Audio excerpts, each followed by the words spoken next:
What's up, guys? It's Analyst, and you know what time it is? Back again for week 12 now. So, hope you guys had a nice Thanksgiving. I put out a quick video earlier during the week, so hopefully that helped out some of you guys. Some takeaways. I mean, Antonio Gibson's looking like a running back one for the rest of the year. He out-targeted J.D. McKissick for the first time in quite some time. And he saw like a 60% snap share, which was his highest of the season. So, yeah, I mean, Antonio Gibson, he doesn't have a great schedule the rest of the way. But, I mean, you know what? Running back one is a running back one. He'll find a way to get it done. That rhymed. Didn't mean to. So, joining me, Dr. Seuss, today is I don't know if it looks like I'm holding her. So, I have a live studio audience. I had her in here a little while ago. She's sleeping now. Her name is Nana. She's a pit bull. She's about 2 years old. She just turned 2 years old. So she'll be enjoying the show. But, yeah, I mean, regardless, let's jump into some of these games. The infamous Tuesday game all the way down here with Baltimore and Pittsburgh. That spread is going to get bigger and bigger as more Baltimore Ravens players are labeled as out in that matchup. But as usual, let's go over these 1 o'clock games. I've looked at the DFS values, so I'll throw some Draftkings in here as well, per usual. Let's jump into it. So we got Indianapolis hosting the Tennessee Titans. First time around, it was the Nyheim Hines show. Thankfully, because this is a divisional matchup, we get to see them go against each other twice. We already have a pretty good idea of what the first matchup looked like. So I mean, I feel like both these teams have good momentum going right now. Tennessee, they just beat Baltimore. I believe it was on the road. And Indianapolis just beat Green Bay. So both coming off pretty high notes. Phillip Rivers, I mean, he hasn't looked great for a large part of the season, but he's been pulling it together lately. Or at least he's been able to get more done in the offense. I wouldn't say he looks like his Hall of Fame self. But, he's getting the job done. So I don't hate Phillip Rivers as a streamer in this match. The Colts are going to be at home. That Tennessee secondary is still fairly weak. As far as these Colts running backs go, I don't have nearly as much confidence in Nyheim Hines as I did the first time around when it was Indianapolis and Tennessee. Jonathan Taylor, for whatever reason, went back to being somewhat of a workhorse last week against the Green Bay Packers.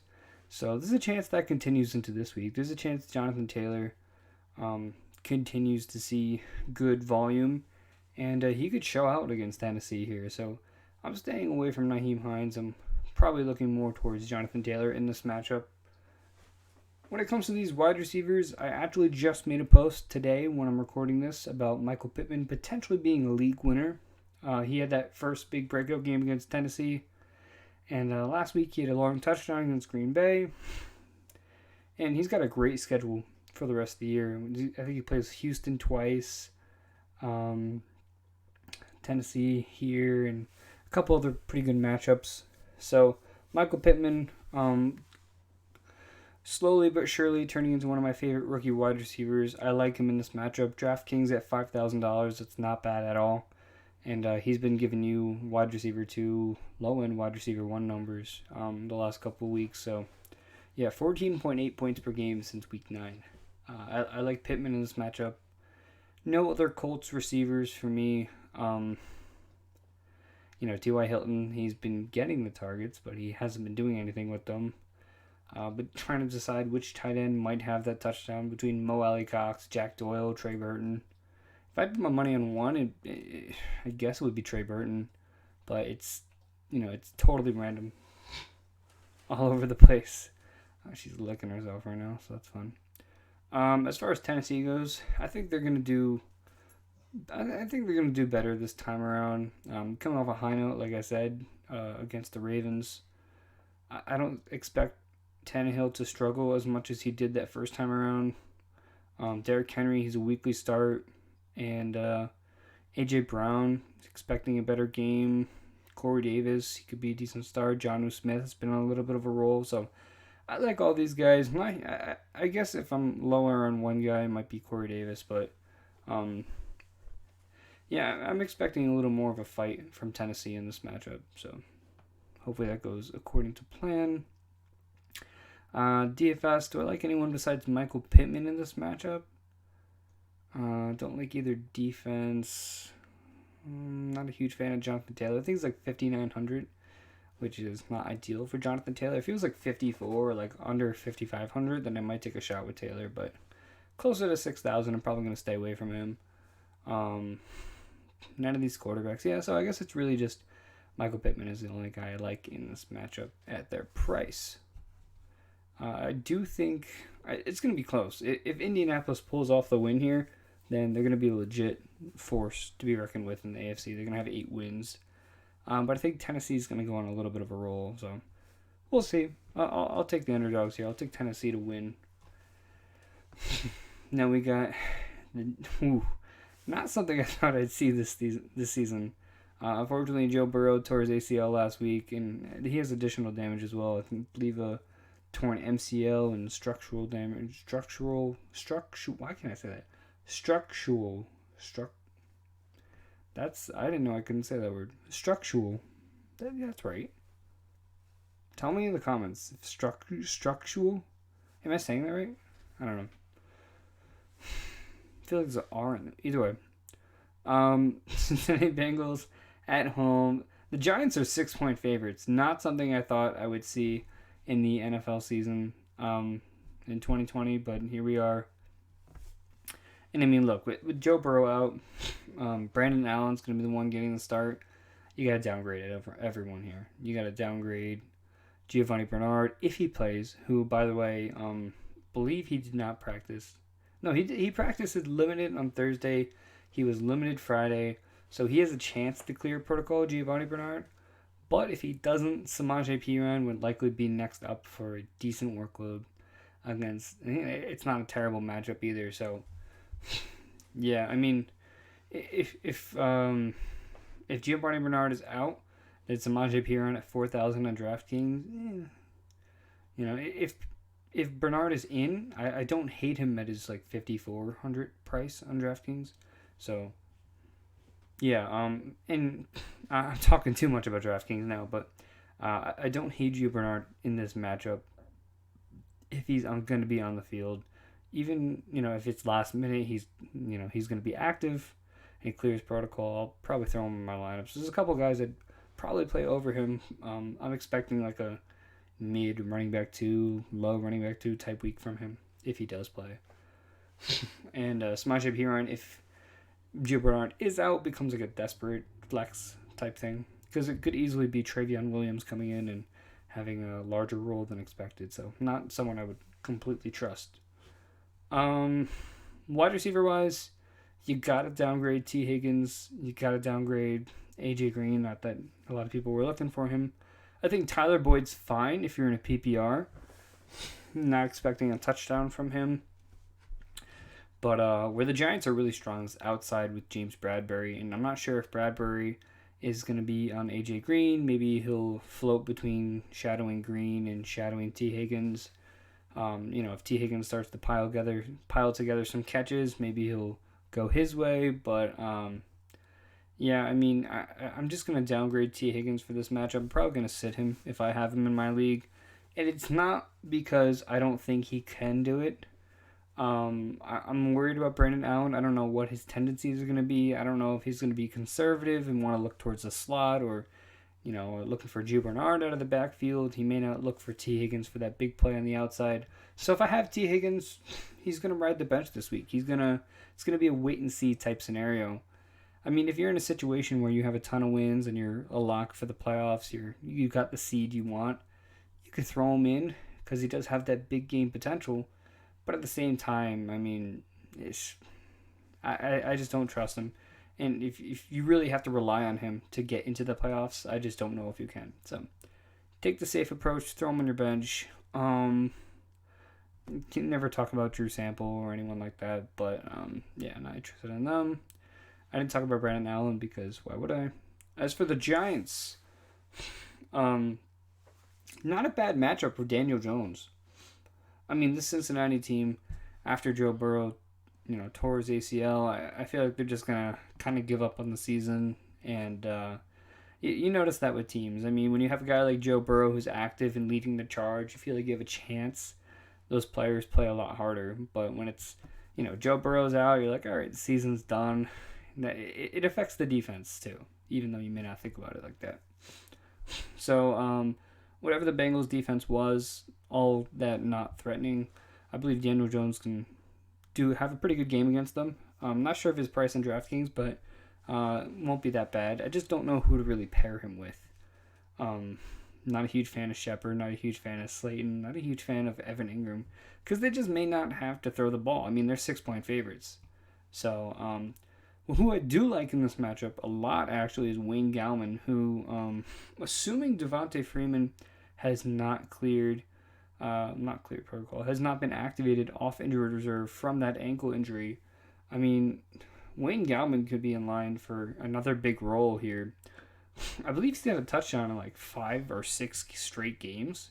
So he's been on a very, very good stretch. He's only 5,000 on DraftKings. So with the hope that Devontae Freeman, well, not hope, you want to hope these guys get healthy. But assuming Devontae Freeman stays on that IR, and you know what, I'm going to check that right now. And I usually come fairly prepared for stuff like this, but I just want to make sure I get it right, because that would be pretty significant news if Devontae Freeman was activated. Bear with me, guys. So he's still on the IR list, and yeah, so he's not been activated. So as I was talking about, Wayne Gallman, I do love him at 5,000. I am playing him in my lineups this week. Devontae Freeman confirmed staying on the IR for at least this week. Evan Ingram, I mentioned, I'm not a huge fan of, but Cincinnati's pretty weak against tight ends. So if you want to take a shot for, I think, 4,000, that's not bad. So I mentioned the players I do like in this matchup, which is essentially just Wayne Gallman, and I don't hate Gio Bernard either. Yeah, I think the Giants win this game. Wow, the Giants will be first in the NFC East with 5 wins. 5, 6, and 1. That's interesting. Let's go to this game here. We got New England Patriots hosting Arizona Cardinals. Cardinals are 1-point favorites. I'm kind of shocked by that. I thought they'd be favorited by a lot more. I mean, New England just had a pretty bad loss to Houston. I know Cam has been doing a lot better, but yeah, I don't know. I just thought Arizona would be favored by a bigger margin. Nonetheless, I don't hate Cam in this matchup. James White, now with Rex Burkhead out for the year with the torn ACL. James White, we saw he got a ton of targets last week, and I feel like this is a game where I know it's only a 1-point spread, but I feel like the Patriots going to be down. I don't know if they're going to be able to keep up with this Arizona offense. Even with Stephon Gilmore back, they were giving up a ton of points and a ton of yardage to wide receivers. So, yeah, I mean, I'm just not a huge fan of, well, let me specify. I'm not a huge fan of Damian Harris this week. Sony Michel returning. It's probably not going to be the right game script for him to get that type of work. So I would lean James White here in PPR. I would call him a desperate start. Wide receiver wise, we thought Jacoby Myers was the guy. Every week, I think it was like 3 or 4 weeks prior to last week, Jacoby Myers had a 40% target share in each of those games. And last week, he had 3 targets. So, trying to predict these New England wide receivers. Damiere Byrd had over 100 yards last week. So N'Keal Harry had a ton of targets. I just don't know with these wide receivers anymore. So, therefore, I'm not starting any of them. I'm not starting Jacoby Myers. I'm not starting N'Keal Harry. And I'm not starting Damiere Byrd. Although, funny enough, Damiere Byrd, revenge game against Arizona. He was on Arizona last year. And N'Keal Harry went to Arizona State. Although they're playing New England, so that literally means nothing. I don't know. Just trying to make connections in my head about which wide receiver might do something. Tight end wise, don't worry about it. Arizona Cardinals, Kyler Murray, as always, I love him in this matchup. Patriots defense has not been good, as I've mentioned before.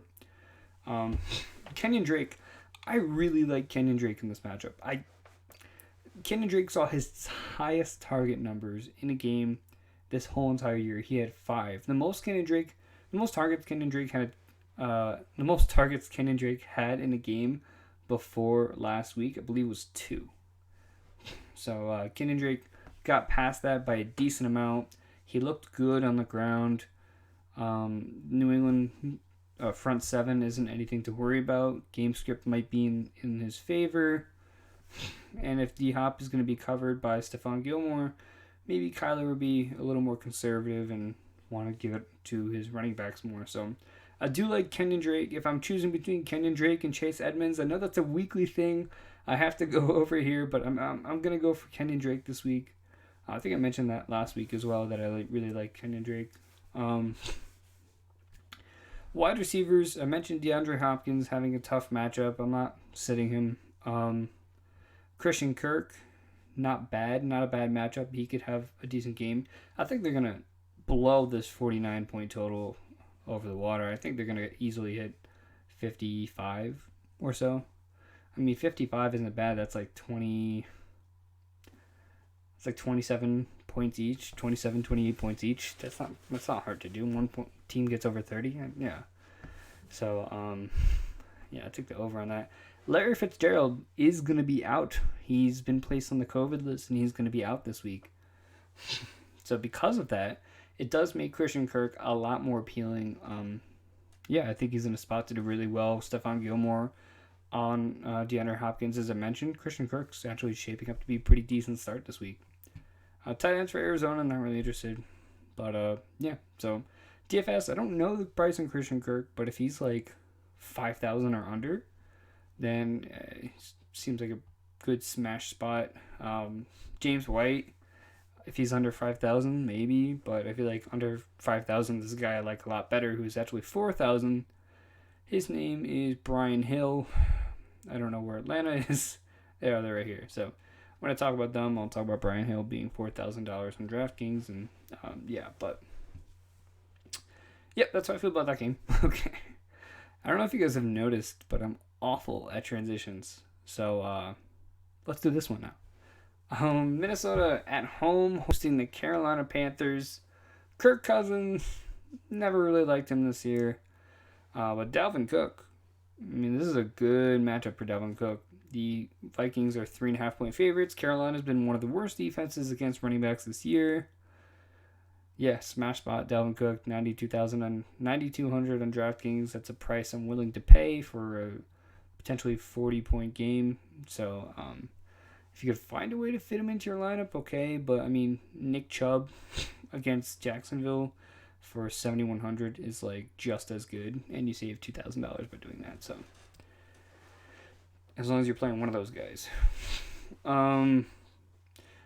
I mentioned Dalvin Cook. Adam Thielen, he's going to be out this week. And Irv Smith is also going to be out this week. So Justin Jefferson, looking like a good start, 6,300 on DraftKings. I like that. And Kyle Rudolph, believe he's under 3,000 on DraftKings. So that's with Adam Thielen out. And that's with Irv Smith out as well. So I'm going to have Kyle Rudolph in a lot of leagues. My expectations are very low for Kyle Rudolph. Very, very low. But if they do have to pass the ball for $2,800, maybe Kyle Rudolph gets a couple extra targets. Maybe he catches a lucky pass in the red zone, which Adam Thielen has been Kirk Cousins' like go-to guy when it comes to the red zone. So there's a chance Kyle Rudolph kind of takes over as that guy and gets 1 or 2 touchdowns here. So, yeah, I mean, Kyle Rudolph, 2,800, that's a great play, in my opinion. So I'll have him in a ton of leagues. Justin Jefferson, 6,300, great play as well. And, in real leagues, Justin Jefferson seems like a must start for me. And Kyle Rudolph, if you're really, really desperate, then okay. As far as Carolina goes, Christian McCaffrey is still out. Teddy Bridgewater is going to be active for this game. Revenge game for Teddy B. I think it's I believe it's the first time he started the game since against Minnesota since his big injury. So that'll be pretty interesting. Hopefully he puts on a show. I do like DJ Moore in this matchup. I do like Robbie in this matchup. As I mentioned, they could be in a good game script for those guys. And Mike Davis, I don't hate him. I'd call him a running back 2. He was a running back 1 earlier in the year with Christian McCaffrey out, but that kind of faded pretty quickly. It's not a bad matchup, but even last week was a great matchup. He didn't really do too much with it. So he had a touchdown and whatever, but he didn't go crazy like he had in the beginning of the year. The Buffalo Bills. Oh, yeah, that's again terrible transitions. It's also like 1 in the morning, so I apologize. But yeah. So I mentioned Justin Jefferson, Kyle Rudolph as some of my favorite DFS plays from that team. And not really too interested in anyone in Carolina. DJ Moore 6,200 is interesting, but you never know with these wide receivers, so I don't really want to take the chance. If he was coming off a down week and he was at like 5,700, then I'd say, okay, I'll take a chance at DJ Moore, but not for over 6,000, sorry. Buffalo, LA. How is this not the highest point total? Las Vegas and Atlanta at 53, and this is at 52? Come on now. I mean, Justin Herbert, Josh Allen, 2 below par, 2 underwhelming defenses, because the Chargers looked like they were going to have a good defense going into the year. Joey Bosa, Melvin Ingram, Casey Hayward. They got that corner from the Broncos. I don't know. But Buffalo was looking like the defense is going to be carrying their team, and it's really been the offense. So 2 offensive teams going at each other with bad defenses. I don't know how this is only a 52-point total. I love Josh Allen, and I love a Josh Allen, Stephon Diggs stack. I love a Keenan Allen and Justin Herbert stack. I mean, Buffalo running backs, not a huge fan of Zach Moss, not a huge fan of Devin Singletary coming off that bye. Don't know how this backfield is going to shake out. But I do really like Stephon Diggs. I do like Cole Beasley. John Brown, I believe, is dealing with injury or on IR or some form of not being active. I don't want to check on that again, but not a huge fan of John Brown. I like Cole Beasley and Stephon Diggs more in this matchup. As for the Chargers, Justin Herbert, love him. Keenan Allen, as always, love him. Running back wise, Austin Eckler has a chance to play in this game. I'm hoping they just sit him one. I mean, what is the season at this point for the Chargers? But I say sit Austin Eckler one more week, let him come back the following week. And, yeah, but no matter the case, if Eckler is in, I'm playing him. I'm not going to target him in DFS, though, just because I don't know what kind of a workload he's going to get. And if Eckler's out and Ballage is in, then I'll start Ballage because he's been getting a very heavy workload as a starter. So, yeah. I mentioned Keenan Allen. I do like Mike Williams in this matchup. I just think this is going to be a very high-scoring game. So I think Mike Williams has a chance to get a touchdown. I think he had a pretty decent game against the Jets last week. Hunter Henry, another smash spot here for just I'm starting all Chargers. I'm starting all Buffalo, other than the running backs in Buffalo. So yeah, that's who I like in this matchup. Just about everyone. I think I made a team with Keenan Allen and Stephon Diggs and Josh Allen on one roster for DFS, so hopefully that's a smash. Next game here, we got Atlanta hosting Las Vegas. So as far as Atlanta goes, I'm expecting a bounce-back game from Matt Ryan. I mean, if you watch any part of that Chiefs-Raiders game, it's like they weren't even trying on that final drive by Patrick Mahomes. All I saw on Twitter was like, it cannot be that easy for Travis Kelce to be that open. But he was. So I'm liking a bounce-back game from Matt Ryan, even if Julio Jones isn't active, because I believe he did not practice today being Friday. So his status for the game is much in doubt. Running back-wise, Todd Gurley, he's out in this matchup, which leaves Brian Hill I don't think Brian Hill is going to be a workhorse. I think he'll get the majority of the touches. He'll get a good amount of targets, probably like 10, like 12 to 14 carries. I'd say like 5-6 targets I think would be a healthy amount, especially with Julio out. So yeah, I mean, I'm expecting him to get the bulk of the work, but I'm not expecting anything crazy. It's a good matchup for him, and $4,000 in DraftKings is just too easy of a price to pass up on. I mean, it's going to be pretty chalky, but at the same time, $4,000, you got to take that. Wide receivers, I really like Calvin Ridley in this game. I mean, Calvin Ridley last week saw a ton of targets. He just missed the 100-yard mark in his first game back off that foot injury, and I think he's going to smash in this game. I think Calvin Ridley is going to do one of those games he had very early in the year that we were calling him the wide receiver one. So, yeah, I think Calvin Ridley is going to have one of those big games. Julio, I mentioned, he's dealing with an injury. If he plays, you probably don't have too much of a choice but to play him. And if he's out, then, obviously you can't. Russell Gage led the team in targets last week, so maybe Russell Gage starts to become a thing yet again. Who knows? I think it's more so Hayden Hurst. As we saw, Vegas is just atrocious against tight ends. So, as far as Vegas goes, I mean, Derek Carr, good matchup for him on DraftKings. I'm sure he's at a fair price. I'd probably look into getting him into a few lineups. Josh Jacobs, he's questionable, but I believe he's expected to play. He's off the injury report, I believe. He was questionable. I believe he's off the injury report now. Wide receivers, can't trust them. I don't trust Nelson Aguilar. I think this is going to be another Darren Waller game. Atlanta's awful against tight ends as well. So Nelson Aguilar seems to be the number one wide receiver there, but I'd call him a desperate flex. So DFS I'm looking at this game. It's really Brian Hill, Calvin Ridley at 7,100. I don't mind. Hayden Hurst, I haven't checked his price, but I assume he's in the 4,000 range. So I feel like paying up a little bit for tight end. I don't mind that. New York Jets hosting the Miami Dolphins. Dolphins coming off a pretty bad loss against the Broncos. Tua got benched in that game, believe it or not. I mean, you probably know. But, yeah, I mean, he's also dealing with a left thumb injury. Let me talk about the Jets first. Yeah, I don't really want to, but let's do it anyway. Sam Darnold's going to be back for this game. The running back room for the Jets, it's Frank Gore, Ty Johnson. That's it. I mean, LaMichael Pirine, their rookie running back, he was put on IR with what is believed to be a high ankle sprain. High ankle sprain. So it's back to the Frank Gore show. Staying away from this backfield. Jameson Crowder has not been consistent. Denzel Mims, Brashad Perryman.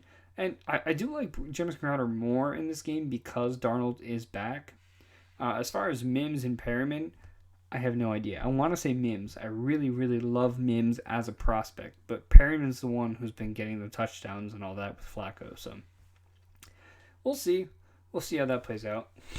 Chris Herndon had a touchdown last week. I feel like I have to mention that. No, don't start him. Don't pick him up. Just wanted to mention that he had a touchdown. As far as the Dolphins go, I want to say it's a good matchup for Tua. I want to say this is a spot where he could have a big game.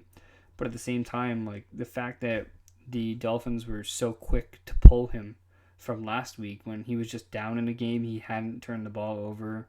I mean, the offense didn't look good, but, I mean, he's working with Devontae Parker, who can barely get any separation, and Mike Gesicki, who can barely get any separation. So he's not working with a lot, and they kind of just pulled him from the game and put the blame on him, which I thought was a terrible move by the coach.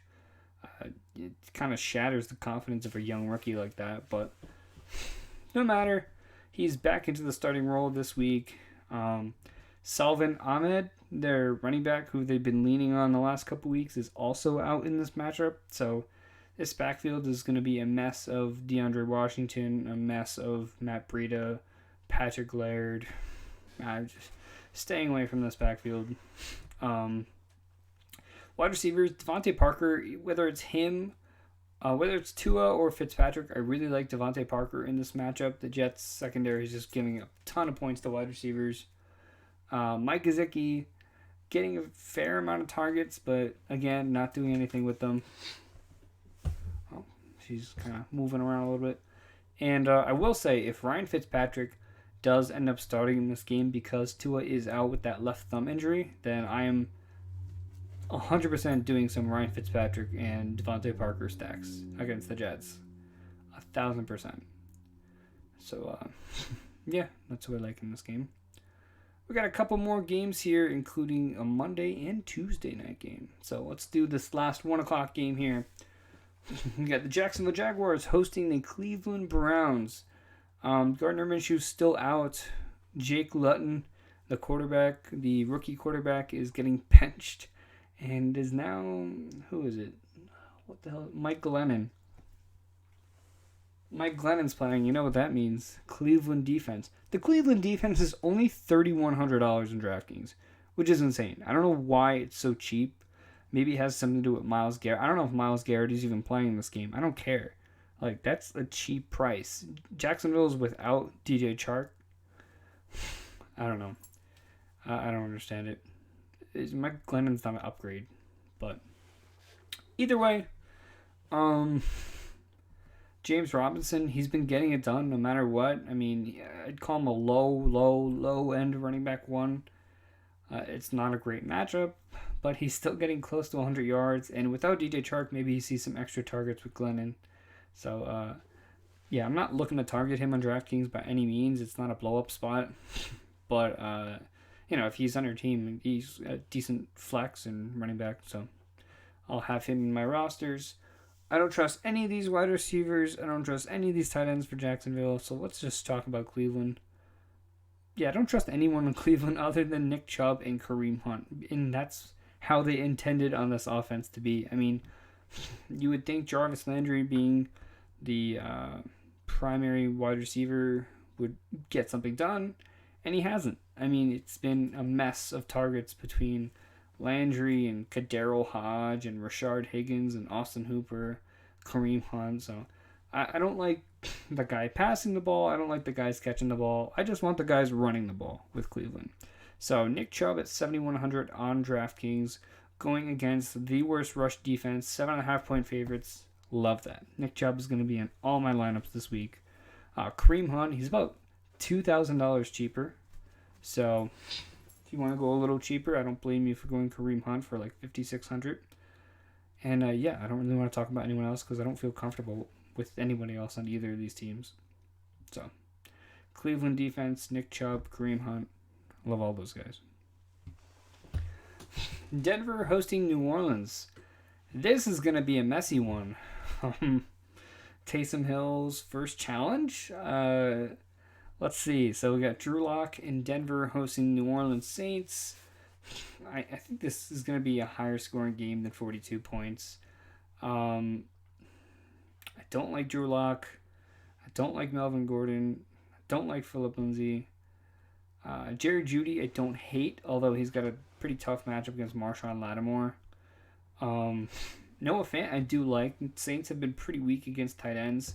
And with Jeudy or Patrick being locked up by Lattimore, there's a chance Fant sees some additional targets. So I do like Fant in this matchup.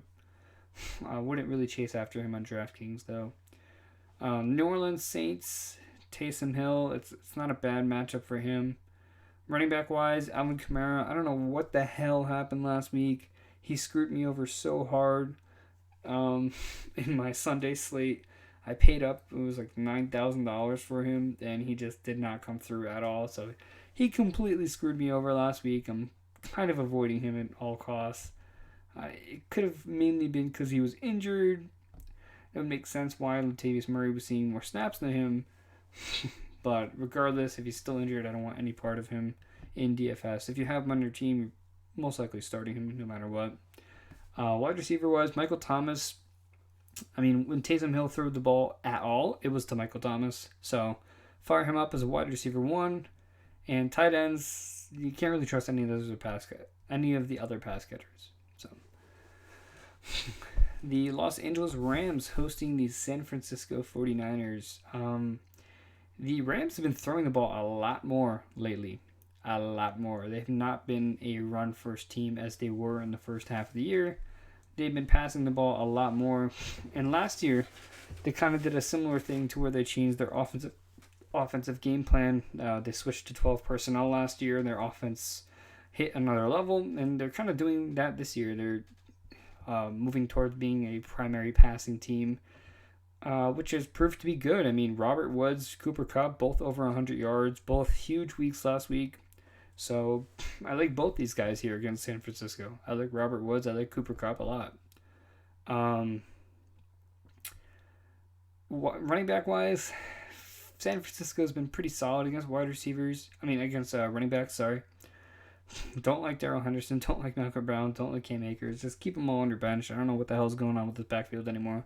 It was a little more clear early in the year with Darrell Henderson, but now that they're getting Cam Akers more involved, which they should, he's a good running back, it's just a complete mess. And Malcolm Brown is like the third down. I don't know what's going on here. These tight ends for the Rams, no thank you.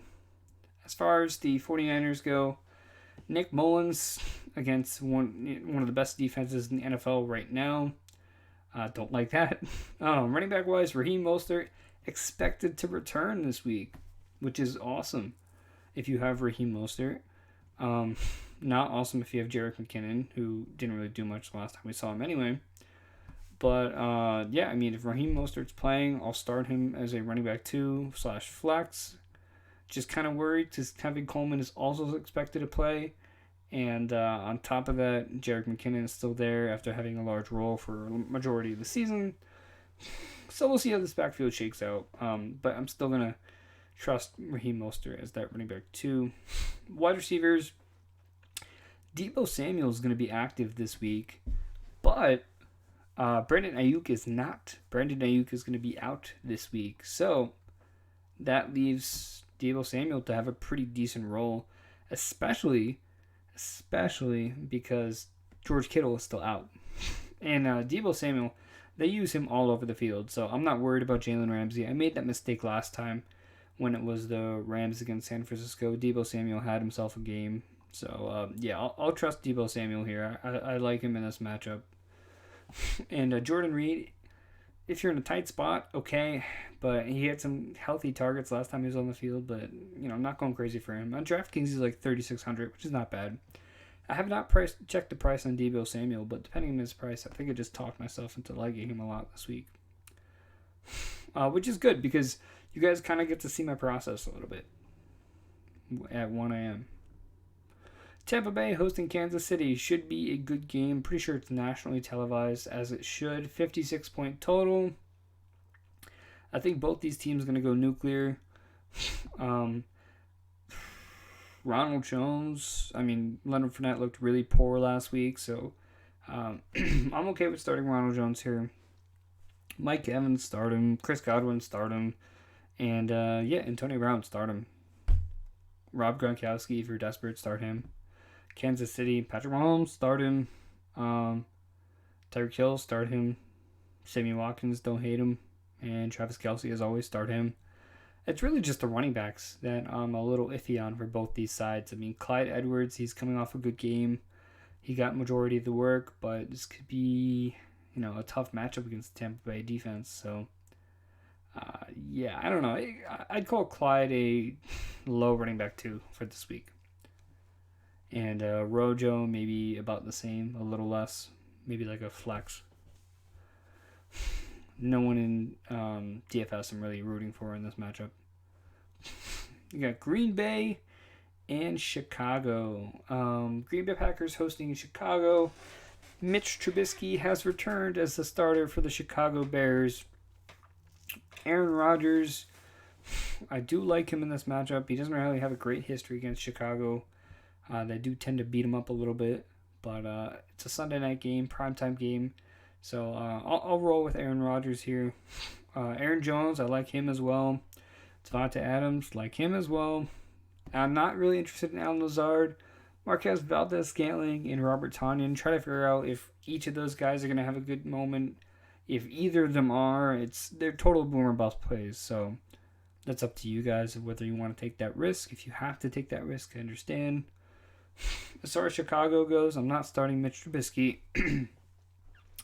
David Montgomery cleared protocol. This is a decent matchup for him, so I'm not against starting David Montgomery. He has not been efficient on the ground, and that's not really going to change. Although with Mitch Trubisky, I think he could do a little better because Mitch Trubisky can do some of those RPOs and some of those QB option runs. So, yeah, I mean, I do like David Montgomery in this matchup. They probably don't want Mitch Trubisky to throw the ball all that much. But Allen Robinson, he's got a tough matchup against Jair Alexander.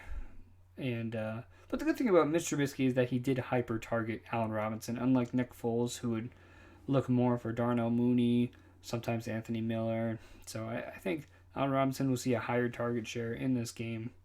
Jimmy Graham, revenge game against Green Bay. Ooh. So that's an interesting concept there. Yeah. Philadelphia hosting Seattle. Carson Wentz without a lot of offensive linemen. Miles Sanders, don't like him in this matchup, but if you have him, you're starting him as a running back 1, probably on the low side.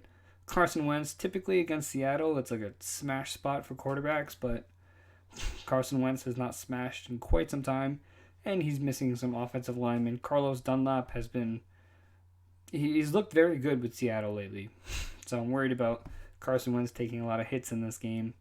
Wide receivers, Travis Fulgham has been seeing a very healthy target share. So with game script in his favor, I think Travis Fulgham can bounce back in this game. He's had one catch like in each of the last 2 weeks, but he's been getting a lot of targets, as I mentioned. So Travis Fulgham and do like as a bounce back in this game.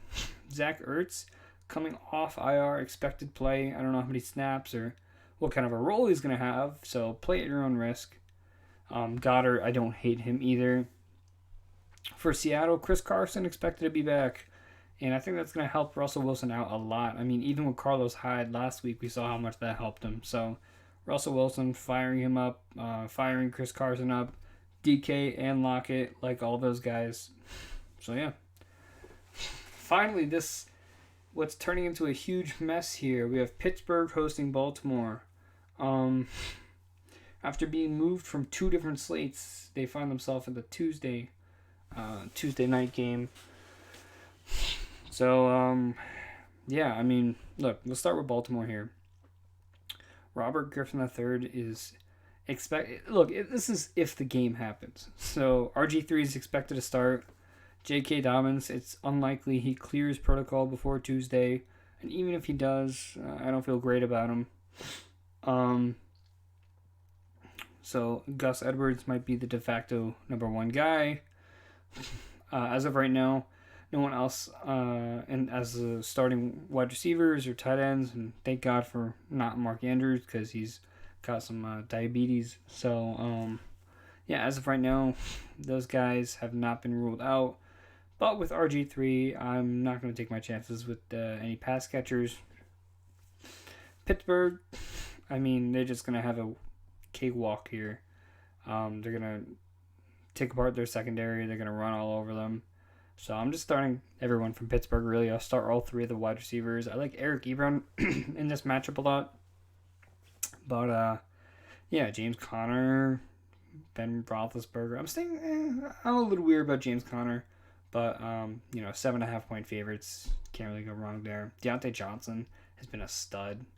So, and as far as should you start these players, if it's Sunday morning and we get a notification of like 5 more players in Baltimore tested positive and 2 more players, 2 coaches or this or that, if the spread isn't under control by Sunday, don't take the chance. Just keep these players on your bench. I don't imagine who you'd have.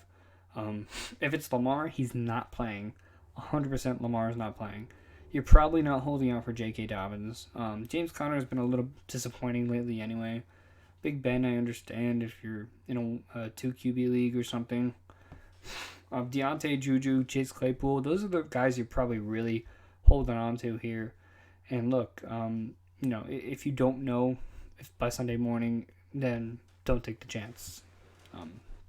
Just keep them on your bench. It's a low point total, so not expecting anything huge that week. So that's gonna do it for this week. Hope you guys enjoyed the video.